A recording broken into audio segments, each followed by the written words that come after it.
One thing I appreciate about Highrock is just the overall honesty that's brought to the table in the pulpit, as well as in our small groups, accountability groups.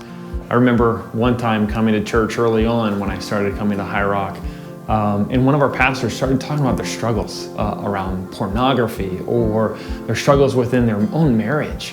And I couldn't believe what I was hearing sitting in the pews. Just the amount of honesty and vulnerability that came forward really had me starting to question, am I being honest too? And to be part of a community that's honest is one of the best ways to have accountability, to go deeper in faith. And I feel like this is just the great environment for us to grow in our faith and also come to the Lord.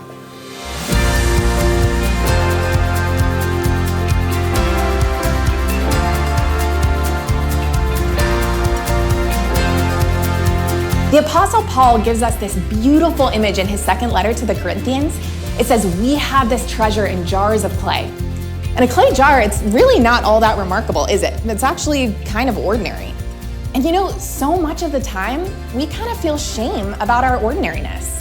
We live in a world that values the impressive, the special, the remarkable. So we exhibit our skills, our strengths, and our successes.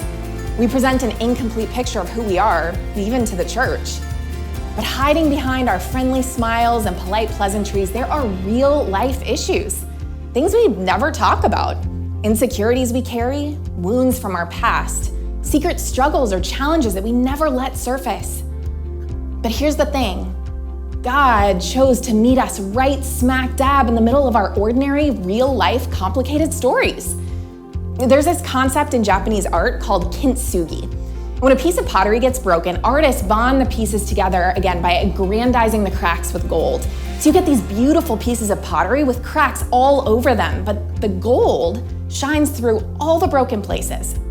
The Japanese believe that the stories of brokenness that you can see through the gold make the pottery even more beautiful than they were before.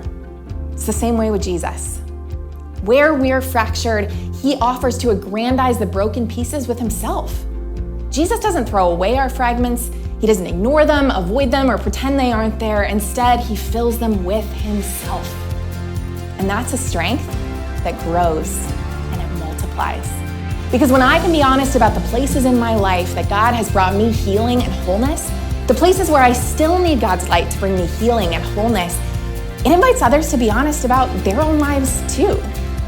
And when we're honest about our real life messiness, sin and shame, they start to lose all of their power because they can only lose their power when they're brought into the light.